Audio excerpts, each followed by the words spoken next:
Good morning, just me today, and welcome to our second live session all about our week of wander in Egypt. And today we are going to be looking at writing and hieroglyphs. So you are definitely going to need a paper and a pencil today, because we're going to be looking at all about the writing system in ancient Egypt. Now, the first thing to say is that some historians would argue that ancient Egypt has the oldest writing system.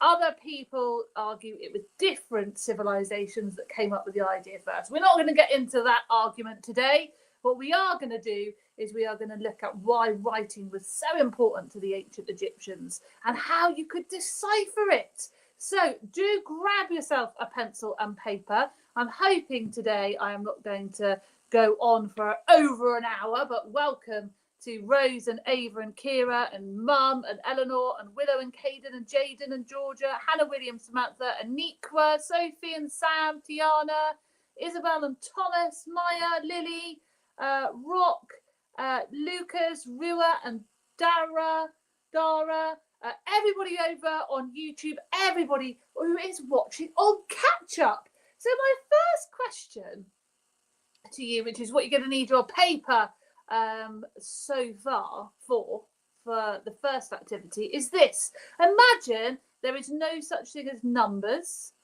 there's no such thing as letters, and there's no such thing as being able to put numbers and letters together and produce an actual written word. So there's no letters, there's no writing, there's no words, but you do have a pencil, something that can make a mark.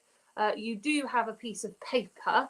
How would you write me a note to ask me to meet you at the park at 1 p.m.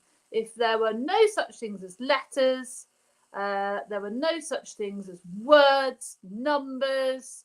How would you let me know? How would you get me a note to ask me to meet you at the park at 1 p.m? So I'm going to give you a few minutes to have a little think. What would you use? You've got a mark making tool, you've got your paper. You need to drop me a note to say that I need to meet you at the park. How are you going to do it? How are you going to do it? Now, you can either have a go on the piece of paper. You could explain to me your ideas in the chat. If you're on Facebook, you could have a chat about it at home, how you would do it if you're over on YouTube. What would you do? If someone says draw it, absolutely. So what would you draw though? What would you draw so that I knew that I had to meet you at the park? And how would you let me know it had to be at 1 p.m. when there's no such thing as numbers? It's tricky, isn't it? Yeah, you could draw the park. So you could draw maybe a slide, or you could draw a swing. You could draw me and you so that I knew I had to meet you. And you could maybe do a symbol that sort of puts us together, maybe like a circle around the two of us. Yeah, you could draw a sundial, or you could draw somebody that looks like they're hungry. You know, a person with a tongue and a sandwich, so that I knew it was roughly at lunchtime. Yeah, it's hard to draw a clock because you wouldn't have numbers, but you could talk about the sun, what the sun would be doing at 1 o'clock. So yeah, lots of you have gone for symbols, that you would draw some sort of symbols, and that basically is what hieroglyphs are. Now, the word hieroglyphics and hieroglyphs isn't a word that the Egyptians would have used themselves. Hieroglyphs and hieroglyphics comes from a Greek word. It's the Greek, if you translate it from Greek into English, it translates into holy writing. Now, we see hieroglyphics all of the time. It does look like on Egyptian tombs. We saw it yesterday. You can see them in carvings, on pottery, in pieces of papyrus. It's obviously a language that the Egyptians used, but it's very different to ours. It's using symbols and pictures. And so they would have drawn these symbols and pictures in order to write down spells or to write down parts of their history.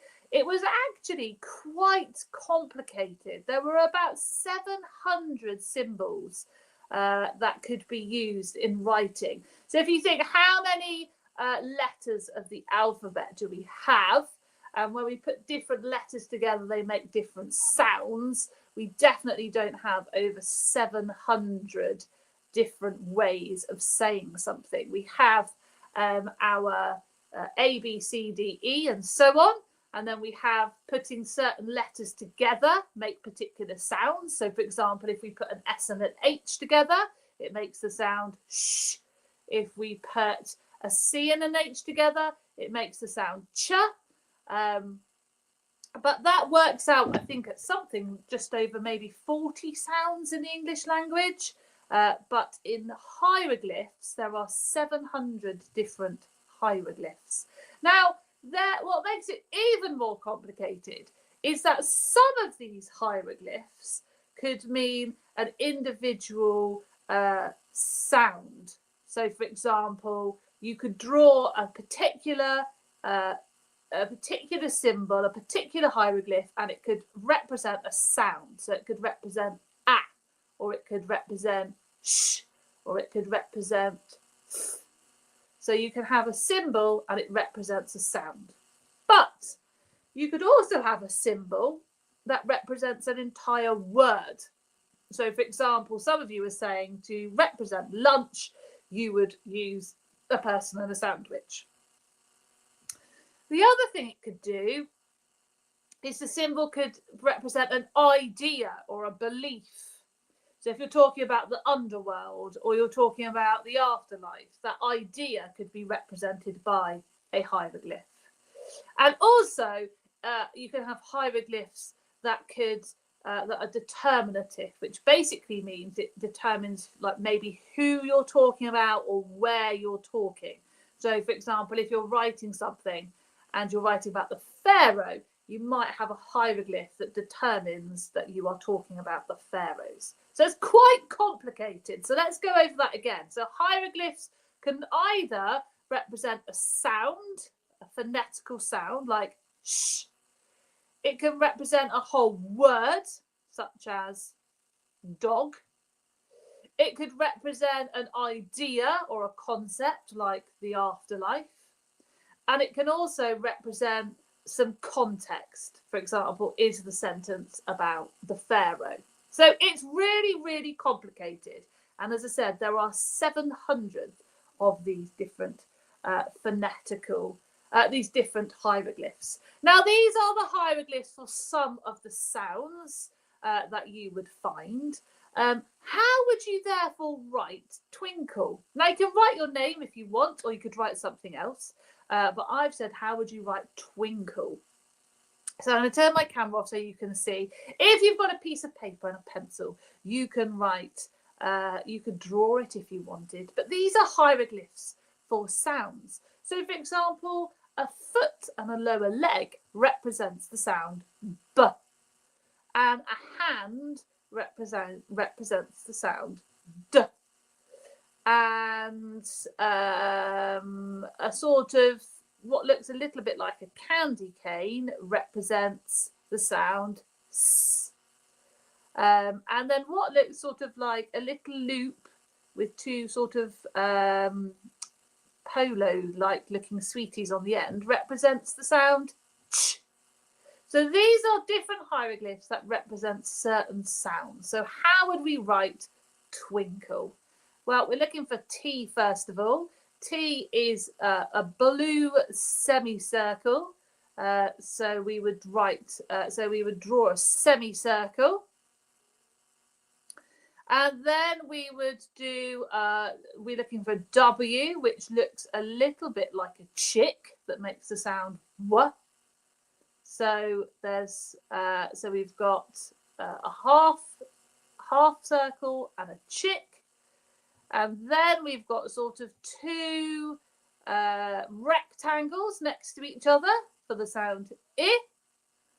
And then is sort of looks a little bit like the seaside with lots of little blue zigzaggy waves.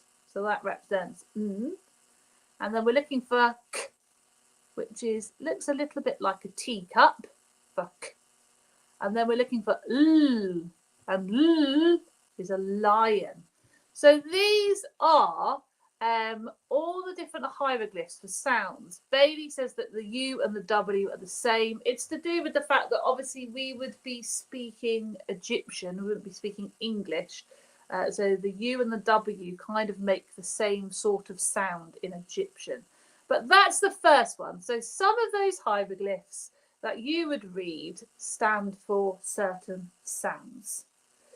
So my next question is, what if ancient Egyptians had phones? So I'm going to show you now some various hieroglyphs. So these are the hieroglyphs.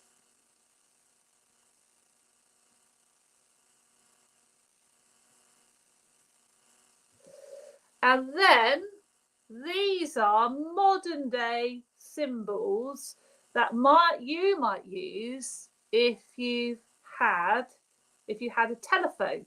So these are modern symbols that you might use if you had a telephone and you were writing somebody a message.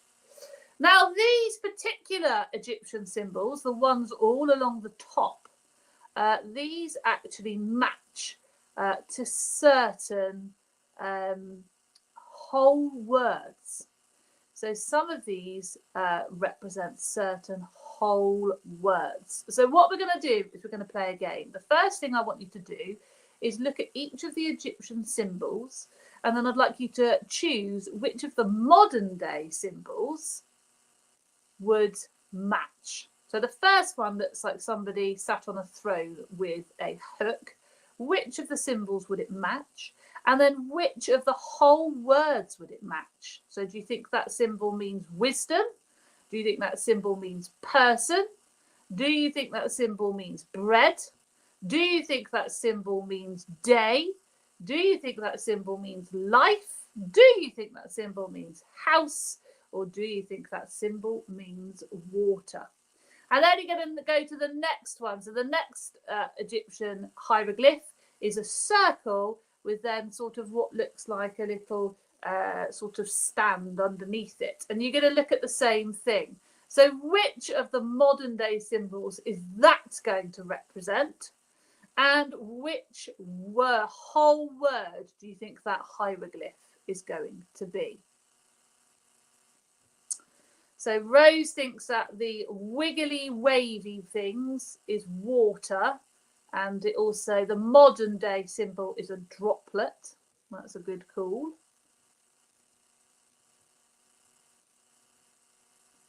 Right, so you've got the sandwich and we've got bread. But which of the Egyptian symbols, Dara, is bread? So out of all of those top symbols, which one is bread?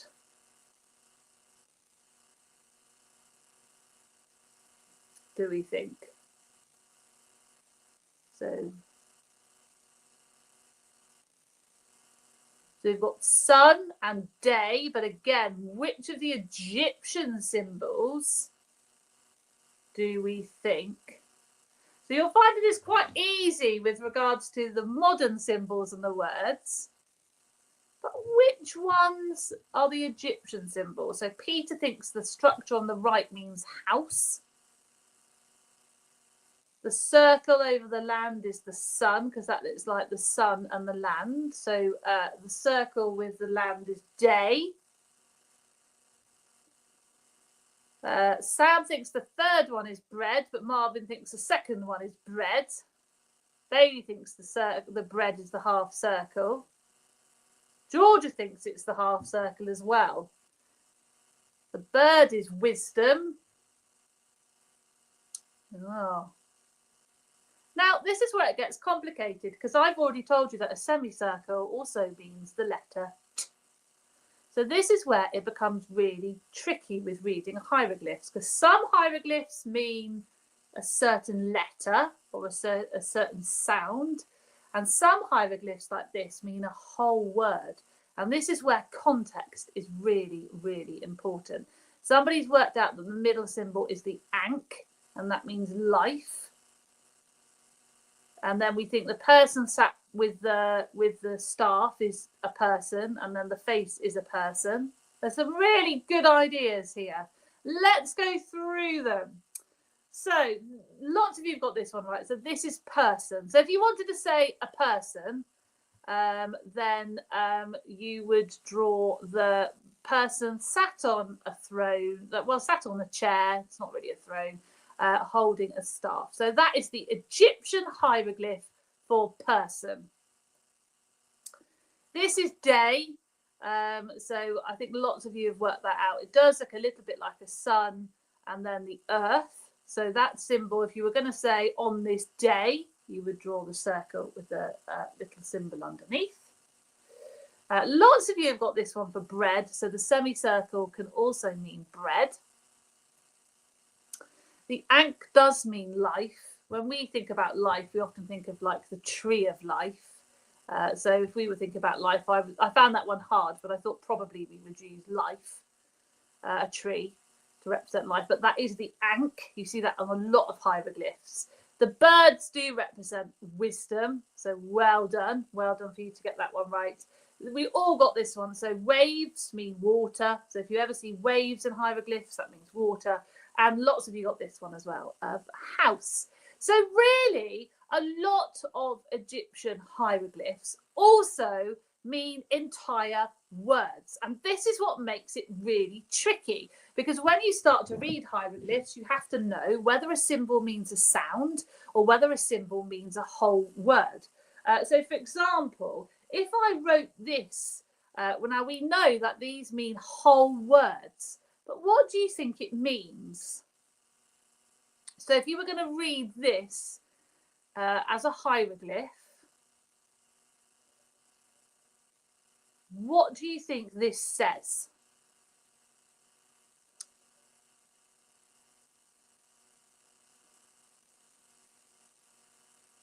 What do we think this says?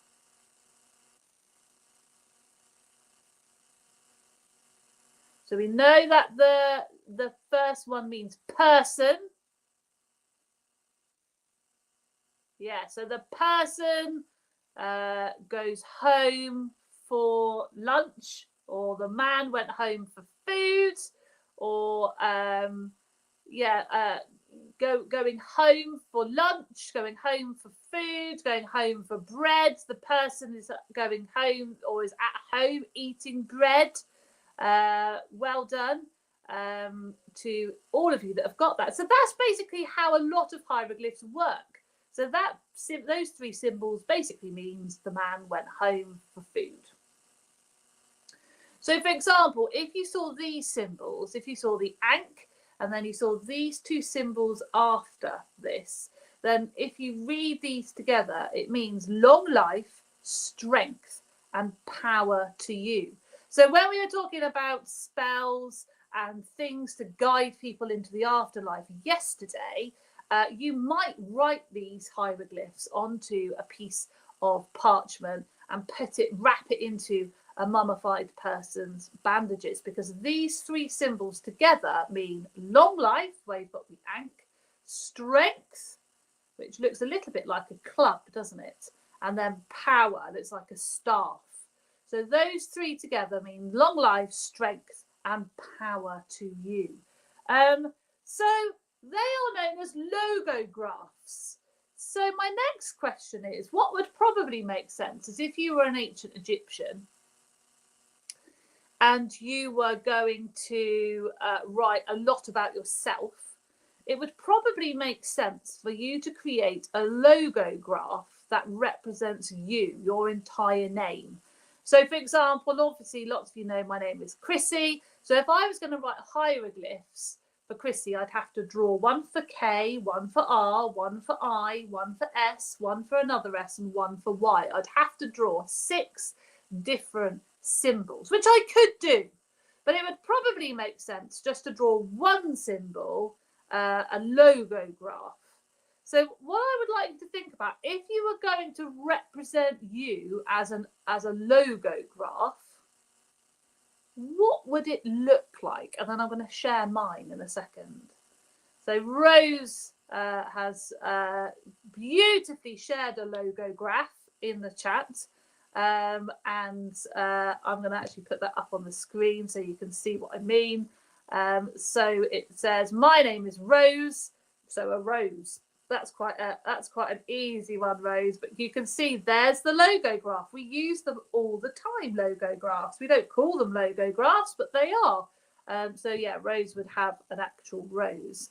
What would other people do if you were going to represent yours, your name, as just one hieroglyph, one logograph?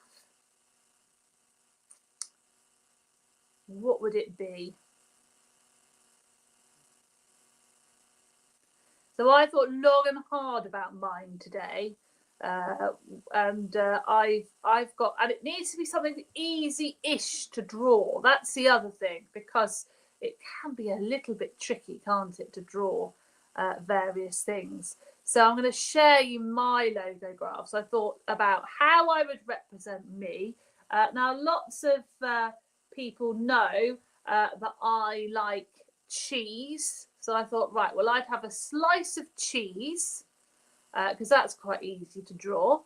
And then I would have a smiley face on the top.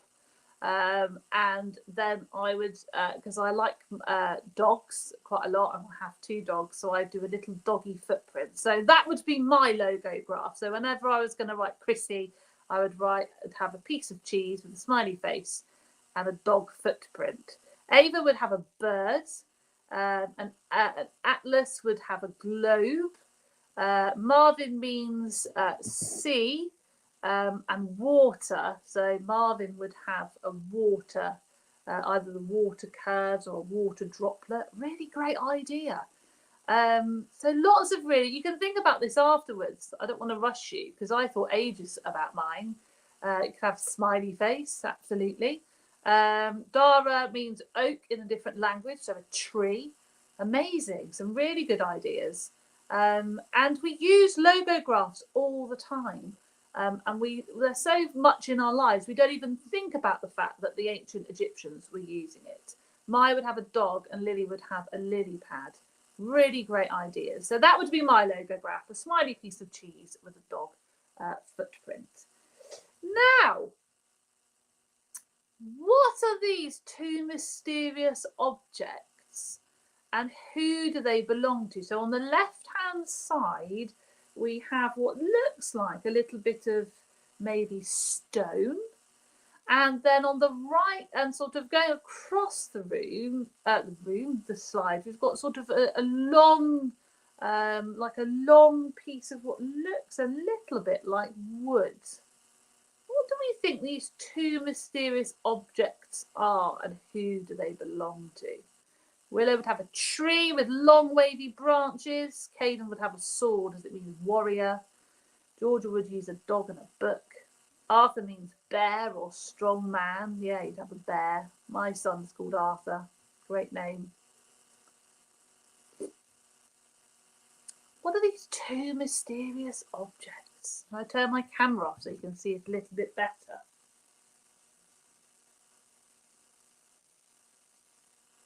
Yeah, so we can definitely see hieroglyphs, can't we?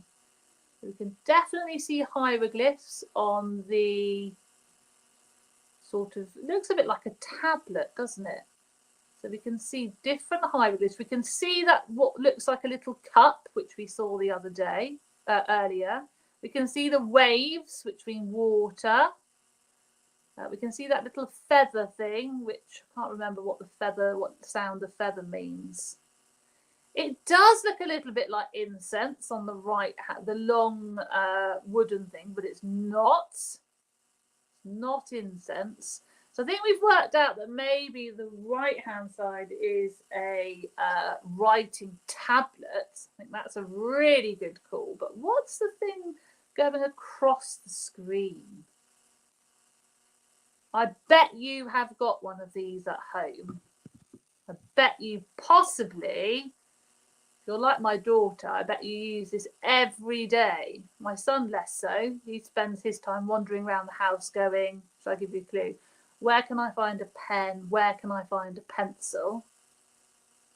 What do we think this is? And who do we think it belongs to? Yes, Rose and Violetta have got it. It's a pencil case. On the right-hand side, you can see that there is some ink. So there's like a little black and a little bit of red, and there's the ink. And then can you see what looks like little sticks? Lots of you have got a bit sort of tricked and think it looks like incense, but it's not. They're used for writing hieroglyphs. So they would be, Peter's correct, they would be owned by a scribe, a highly thought after person in ancient Egypt, but it's a pencil case. What do you keep in your scribe box today? So what do we keep in our pencil cases today? Well, we keep lots of things, don't we? Because we often have lots of different pens and pencils and smelly colouring pencils. I don't know if you've ever got any of those. My daughter's got smelly colouring pens, smelly colouring pencils, smelly stickers. We've got sharpeners, protractors, depending on what sort of maths you do at home. You might have a compass, you might have a calculator, you might have an eraser, you might have lots and lots and lots of things. Gel pens, yeah, we're very popular with gel pens here as well. You have lots of things. In fact, my daughter has so many things in her pencil case. She was moaning this morning that she could hardly close it. She is a stationery hoarder. She loves stationery. My son, as I said, less so.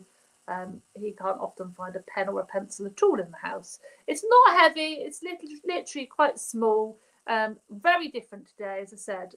A sort of bash down stick, really, for the nib, and then you can see the ink at the top. So quite different. They're made of reed, so they're basically reed pens. So they would, as I said, they would sort of break and bash down the bottom, and then they would use various inks, usually things like blacks and reds, so natural inks, and they would obviously write on papyrus, which is a processed, the processing of the leaves from the papyrus plant. So all of the tools that you needed to be a scribe were actually incredibly expensive. And obviously, if you were a scribe, you held great power, because you would be writing down things that were happening to the pharaoh. You might be writing down religious texts. You might be writing down historical accounts. You might be writing down records that were important to the pharaoh or to local government. And so it was a really highly prized job. And there were not a lot of people who were scribes. They were among the elite, the top people in Egyptian society, because they had learnt from a very young age at special schools how to write in hieroglyphs. And so they would be taught how to write and how to carve as well. And they would spend hours and hours and hours copying and learning all of the different signs, whether they mean a sound, whether they mean a whole word, what signs you use for context. It was a really labour intensive thing to learn, they often used simpler scripts for daily writing and hieroglyphs for sacred texts. So hieratics are a more simple version of hieroglyphs. So you will see, dependent on what sort of Egyptian thing you're looking at, you will see differences in the types of symbol, because hieroglyphs were mainly used for sacred texts and important monuments, whereas hieratics were used for like quick writing. And we had something similar. We don't use it now because we have typewriters, but when my mum was younger, they used to have something called shorthand, which was like a shorter way of writing English. Maybe some of your grandparents might know what shorthand is, but it's a quicker way of writing English if you're writing notes. And that's a similar sort of idea. But if you were a scribe in ancient Egypt, you were a very, very, very important person. And so you would need an important name. They often had very, very important names. Or someone's just put about, is it like shorthand? How bizarre. Yes, so a similar idea, absolutely. We've kind of forgotten shorthand. I remember growing up and my mum having a whole book about how to learn shorthand. George's mum learned shorthand. There you go. So it's a shorter way of writing English. So scribes often had posh names, like titles. So there was a scribe of the king. You might call yourself the scribe of the God's servants. You might describe yourself as scribe of the divine words. Scribe of the storehouse. So the person that signed off scribe of the storehouse, that person was probably writing down what food and things there were in the storehouse. Scribe of the great house suggests they were maybe scribe of the pharaoh. The great scribe, maybe they were the personal scribe of the pharaoh. What would your name be? What would your scribe name be? Aurora's grandmother taught shorthand. Yeah, there we go. It's if you want to learn hieroglyphs, it's very, very tricky. When I was at university studying history, I lived with somebody that was doing Egyptology, and the amount of books on learning hieroglyphs was just crazy. Scribe of the princesses, scribe of the divine words. I like that one. Scribe of the perfectness, says Rose. It could be scribe of the court gossip. That would be a funny scribe to be. But yeah, whenever they wrote something, they would always sign their name with their title. So scribe of the something. So yeah, really important. So yeah, you can definitely have a think about that after the session. Now, how do we know scribe of the princes? Or the scribe of the princess, the scribe of the ninjas, cool names. Now, how do we know how to read hieroglyphs? I'm sorry, scribe of the fun house, says Georgia. I love that one. Scribe of the mystical woods, the great scribe Marvin. Scribe of the animals, Bailey. I love that one. Some really lovely ideas. Why is the scribe thing silly? I don't think it's silly. If you're gonna be an important person in Egyptian society, you want a nice title to sign yourself off as the scribe of the sun. So how do we know how to read hieroglyphs is a question that often asked. The answer is the Rosetta Stone. So this stone was uncovered and it had lots of hieroglyphs, but it was also written so there's sort of hieroglyphs in it, but there was also ancient Greek. And so because we could read ancient Greek, we could then work out, because it said the same thing basically in various phrases. And so basically it enabled scholars to translate it. So the top and the middle were written in hieroglyphics script, and the bottom was written in ancient Greek. And because we could decipher ancient Greek, it enabled us to then translate the hieroglyphs. It was found in 1799. It took 20 years to translate it.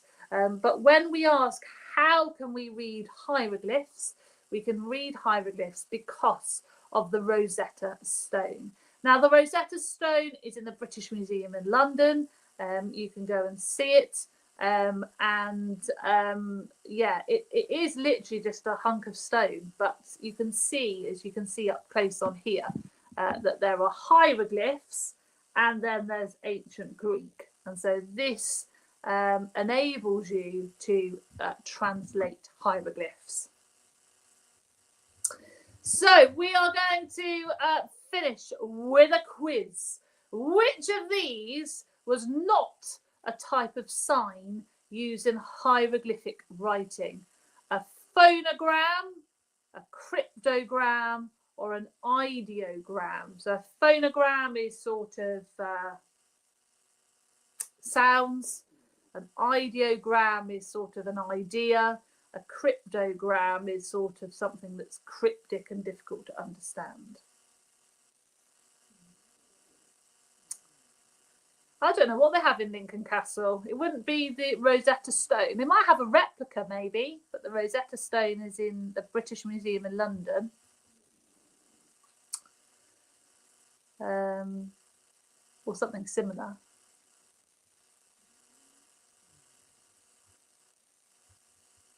Oh, we've got a really big split here. So let's go through them. So I'm going to go for A first.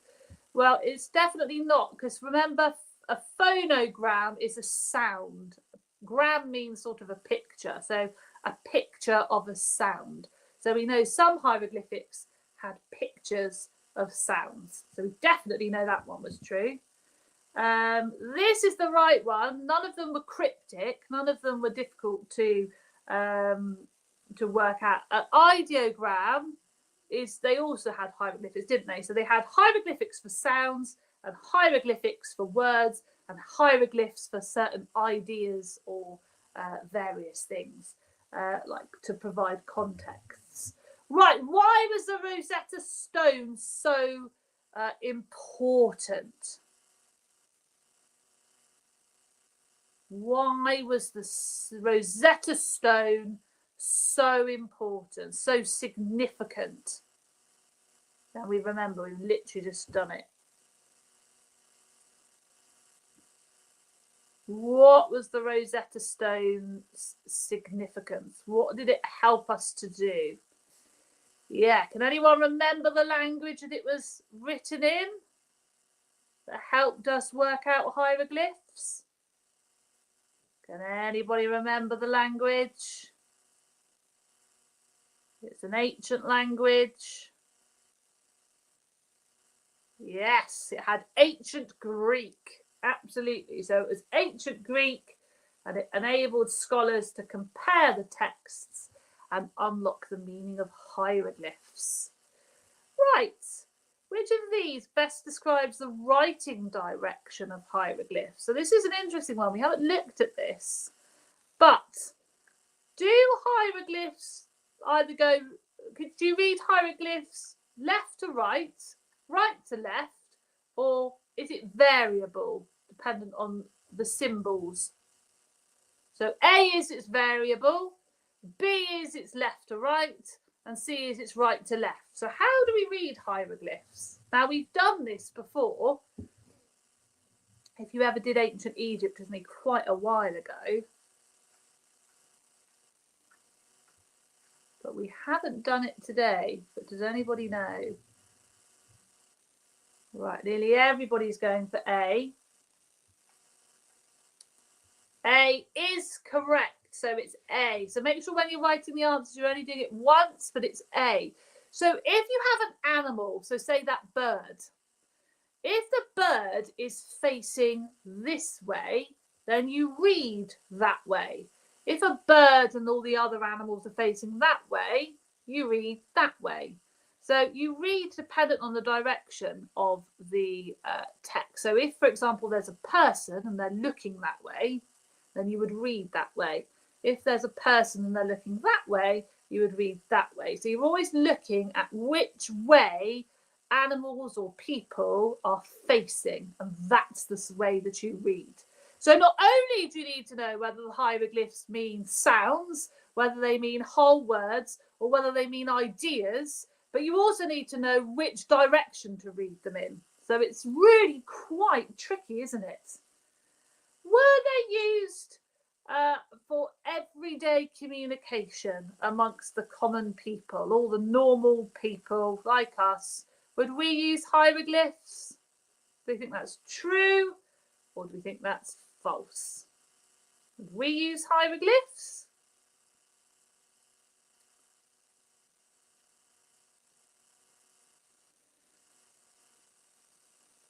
Which one am I going to? I'm going to go, I think the answer is false. Absolutely. So it definitely is false.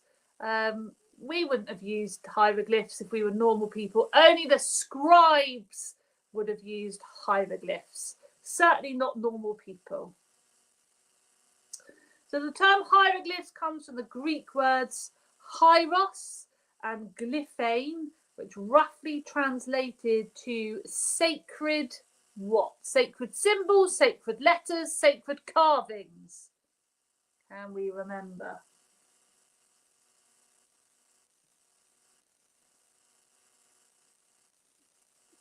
Ooh, we've got a really, really mixed bag again.